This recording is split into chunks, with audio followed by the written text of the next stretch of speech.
அடுத்த தேர்தலில் 2029 பாராளுமன்ற தேர்தலில் நாஞ்சில் சம்பத் விழுப்புரத்தில் சொல்லுகிறேன், நாம் தமிழர் கட்சி உயிரோடு இருக்காது. அண்ணாமலை என்னையாவது ஒரு பங்குல சேர்த்துக்கலாம். ஐயா, நாஞ்சில் சம்பத் உங்களை எல்லாம் விமர்சிச்சு பேசுனா அந்த மைக்கே வெக்கம் தாங்காம தற்கொலை பண்ணிக்க. கேட்டா இவன்லாம் ஒரு ஆளுட்டு பேசுறாடான்னு மைக் என்னை காரி துப்பிடுறேன். அந்த அளவுக்கு மானம் கட்ட போயிலுங்க நீங்க. அதான் ஒருத்தர் எழுதிருக்காமா, வைகோவா கூட வாழ்ந்து செத்துறா, வைகோவா வாழ்ந்து செத்துறாதுனா யாரு சீமான்னு கேட்காதீங்கடா. டேய், மேடை ஏறி கருணாநிதிக்கு செலவு வைக்கணும்னு சொன்னப்போ கருணாநிதி பேனாவை உடைக்கணும்னு பேசல வேண்டாம் சீமா. அது எங்க பேசல, உனைய மாதிரி வீட்டுல உட்காந்து வீடியோ போடலடா. அவங்க ஆளுங்க 1000 பேர் இருக்கிற இடத்துல உள்ள போய் பேனா சிலையை வச்சா உடப்போம்னு சொன்ன ஒரு தலைவன்டா. ஆனா நீ என்ன சொன்ன, ஆட்சி அதிகாரத்துக்கு வரக்கு முன்னாடி இவன் சீமான் சீமான் கத்திட்டே இருந்தானுங்க. இப்ப ஆட்சிக்கு வந்து நாசமா நிர்மலமா போயிட்டானுங்க. இப்பவும் சீமான் சீமான் சீமான கத்துறானுங்களே. இவனுக்கு என்னதான் பிரச்சனை? கீழ்பாக்கத்தில் இருக்கிறவன் மனநோயாளி அப்படிலாம் நினைச்சுக்காதீங்க. பெரிய மனநோயாளி ஏர்வாடி கொண்டே கட்டி போடுற கேஸ் எல்லாம் சுத்திக்கிட்டு இருக்கு எம்எல்ஏ எம்பிங்கிற பேர்ல. ஒருத்தன் பஸ் ஏன் லேட் ஆச்சுன்னு கேட்கிறேன், நீ சாப்பிட்டு வந்துட்ட, நான் சாப்பிடாம வந்திருக்கேன். காட்டுக்காக, ஆட்டுக்காக, மாட்டுக்காக, ரோட்டுக்காக எல்லாவற்றுக்குமாக போராடிய நாம் தமிழர் பிள்ளைகள் இன்று நீட்டுக்காகவும் போராடி கொண்டிருக்கிறார்கள். ஆனால் ஒருபோதும் நாங்கள் ஓட்டுக்காகவும் சீட்டுக்காகவும் போராட போவதில்லை என்பதை இந்த இடத்துல பதிவு செய்கிறோம். அப்படி நாங்கள் போராடி இருந்தால் நாங்கள் வெயிலில் நிற்க தேவையில்லை, எல்லோரும் அருமையாக சோஃபா போட்டு அமர்ந்திருப்போம் என்பதை இந்த இடத்திலே நாங்கள் பதிவு செய்கிறோம். எங்கள் அண்ணன் சீமான் அவர்களுக்கு சொந்தமாக 10,000 ஸ்கொயர் ஃபீட்டிலே பர்னிச்சர் கடையே வைத்திருப்பார்கள் என்று உளவுத்துறையே பதிவு செய்கிறது.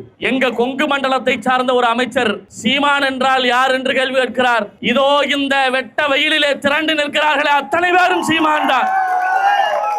எனக்கு முன்னால் பேசிய எல்லோரும் நீட்டு வேண்டாம் என்று சொன்னார்கள். நான் நீட்டு வேண்டும் என்று சொல்கிறேன்.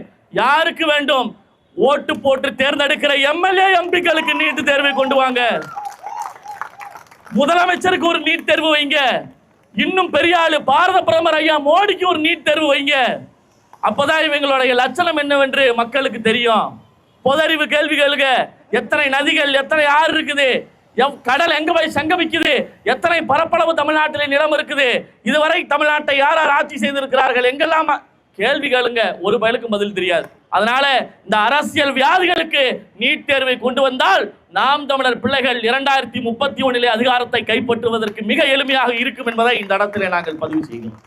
டெல்லியிலே யாராவது பொழுது போகவில்லை என்று போராடி கொண்டிருக்கிறார்களா தலைநகரில்? இல்லை. மூக்குத்தியை கலட்ட வேண்டும், அதிலே முறைகேடு நடந்துவிடும். கால் கொலுசை கலட்ட வேண்டும், அதிலே முறைகேடு நடந்துவிடும். காதிலே போட்டிருக்கிற கம்மலை கலட்ட வேண்டும், அதிலே முறைகேடு நடந்துவிடும். துப்பட்டாவை கலட்ட வேண்டும், அதிலே முறைகேடு நடந்துவிடும். காலில் போட்டிருக்கிற செருப்பை கலட்டணும், முழுக்கை சட்டையை அரக்கையாக வெட்டிவிட்டு போகணும். இப்படி பாதுகாப்போடு பெரிய புடுகிகள் போல நடத்துகிற அந்த நீட் தேர்வை ஒருத்தன் வினாத்தாளை கசி விட்டு இருக்கிறான். இரவு பகல் பாராம தெருவிளக்கு வெளிச்சத்துல எத்தனையோ பிள்ளைகள் படிக்கிறார்கள். அன்றாடங்காட்சிகள் 100க்கும் 200க்கும் 300க்கும் வண்டி இழுக்கிற, ஆட்டோ ஓட்டுகிற, ரிக்ஷா ஓட்டுகிற எத்தனையோ எங்கள் பெற்றோர்களின் பிள்ளைகள் நீட் தேர்வுக்காக விடிய விடிய படித்துக் கொண்டிருக்கிறார்கள். இப்படி படித்தவர்கள் தேர்வுக்கு தயாராகி கொண்டிருக்கிற நேரத்திலே அவர்கள் படித்த பாடத்தினுடைய வினாத்தாளை ஒருத்தன் கசிய விட்டு இதை முறைகேடு செய்கிறான் என்றால் அது யார் கசி விட்டா, அதற்கு யாருக்கு பொறுப்பு? அவன் மீது வழக்கு பதிவு பண்ணுங்க. கல்வி அமைச்சர் ராஜினாமா செய்ய வேண்டும் என்று இதுவரை 12 பேர் தற்கொலை செய்திருக்கிறார் நீட் தேர்வுக்காக. பிரியங்கா சோப்ராவை பார்ப்பதற்கு பாரத பிரதமர் மோடிக்கு நேரம் இருக்கிறது. இங்க ஈசா யோகா மையத்தில் கஞ்சா போட்டு வருதா, கஞ்சா குடிக்க ஒருத்தன் ஆடுற, அவங்கிட்ட ஜங்கு ஜங்குன்னு வந்து நீ ஆடுற.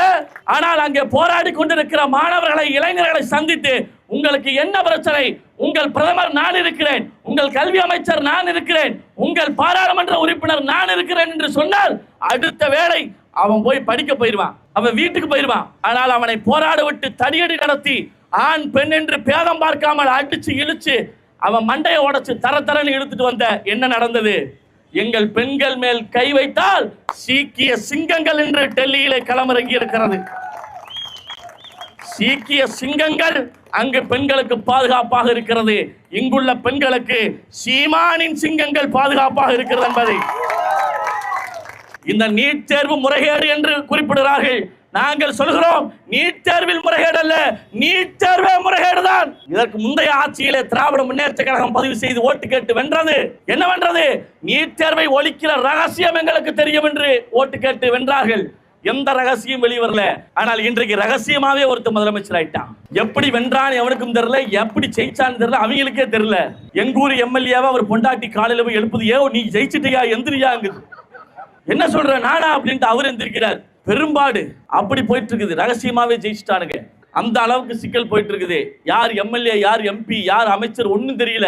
அவன்கிட்ட போய் கேக்குறாங்க, நீங்க போராட்டம்னா ரோட்ல பண்ணக்கூடாது, அப்போ முதலமைச்சர் வீட்டுக்கு முன்னாடி என்ன பண்ண முடியும்? நாங்க ரோடு எதுக்கு? உங்க தலைவர் பிளக்ஸ் வைக்கிறதுக்கு ரோடு, உங்க தலைவர் சினிமா பேனர் வைக்கிறதுக்கு ரோடு, உங்க தலைவர் பேனருக்கு முன்னாடி கோழியினுடைய தலையை அறுத்து ரத்தத்தை பீச்சி அடிக்க ரோடு. நீங்க மட்டும் முதலமைச்சராக முன்னாடி ரோடு ஷோ போனீங்க, வீட்டுக்குள்ளே உட்கார வேண்டியதா வெண்ண பயிலா? நீங்க மட்டும் ரோடு ஷோ போனீங்க. இதே டி நகர் மேம்பாலத்து மேல ரோடு ஷோ, இதே பெரம்பூர்ல ரோடு ஷோ, இதே கொளத்தூர்ல ரோடு ஷோ. அப்பெல்லாம் பொதுமக்களுக்கு இடையூறா வரலையா? அப்பெல்லாம் ஆம்புலன்ஸ் போகலையா? இப்பதான் அமைச்சருக்கு மக்கள் ஆம்புலன்ஸுக்கு போறதுக்கு வழி விட மாட்டாங்களேங்கிற பிரச்சனையா இருக்கு. ஏன் உங்க அமைச்சர் சொல்ல, எங்க அண்ணன் சொன்ன மாதிரி அவருக்கு இட்னு வந்துட்டு இட்னு போறதா எங்களுக்கு பிரச்சனை, மத்த ஒண்ணு இல்லைன்னு சொல்லலையா? அப்பா உங்க தலைவரை எதுல இட்னு வந்தீங்க? ரோட்ல இட்னு வந்தீங்களா, இல்ல வீட்டுல இட்னு வந்தீங்களா? எதுல இட்னு வந்தீங்க? இல்ல அமேசான்ல ஆர்டர் போட்டு வர வச்சீங்களா? யாரு சீமான்னு கேட்காதீங்கடா. டே மேடை ஏறி கருணாநிதிக்கு செலை வைக்கணும்னு சொன்னப்போ கருணாநிதி பேனாவை உடைக்கணும்னு பேசல வேண்டாம் சீமா. அது எங்க பேசல? உனைய மாதிரி வீட்டுல உட்கார்ந்து வீடியோ போடலடா.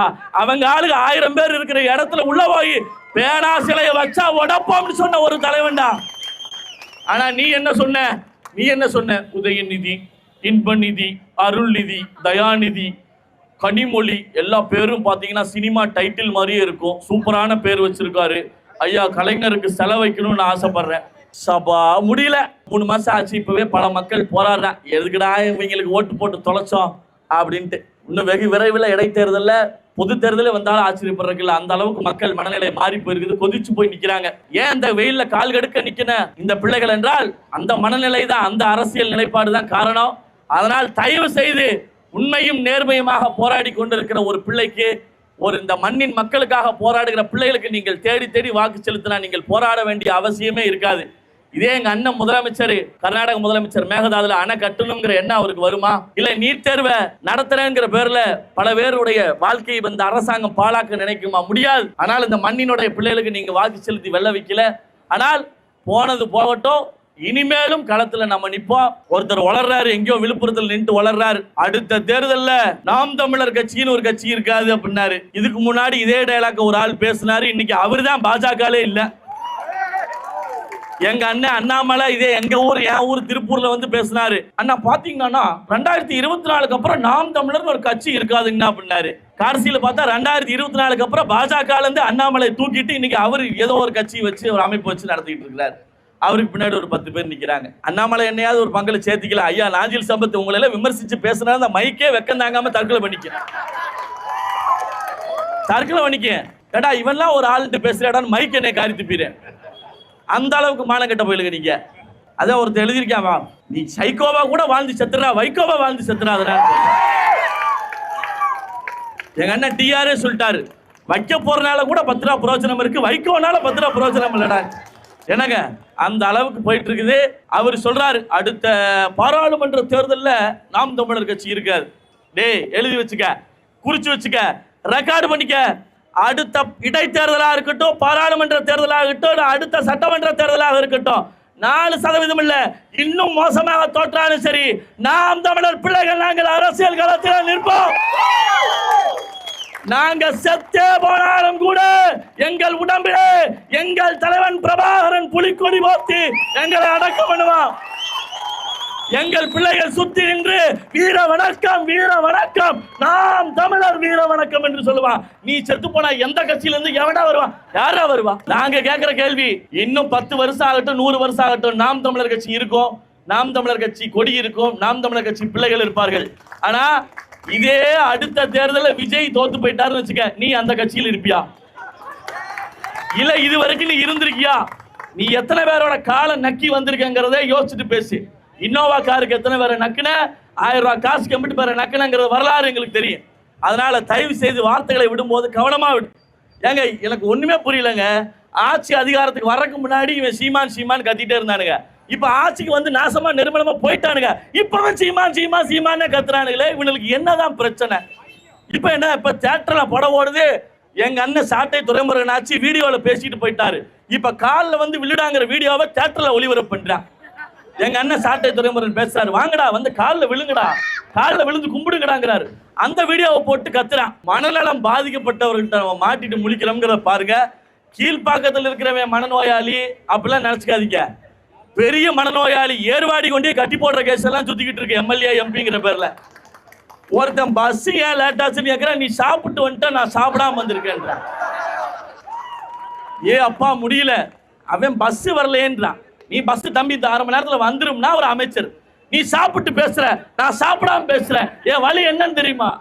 அடே அப்பா, பூரா sugar patient, BP patient, cholesterol பேஷண்டா ஓட்ட போட்டு அவனுக்கு எந்நேரம் காலையில சோறு 7 மணிக்கு தின்றன, மத்தியானம் சோறு 12:30 தின்றன, சாயந்தரம் 6 மணிக்கு சாப்பிட்றன.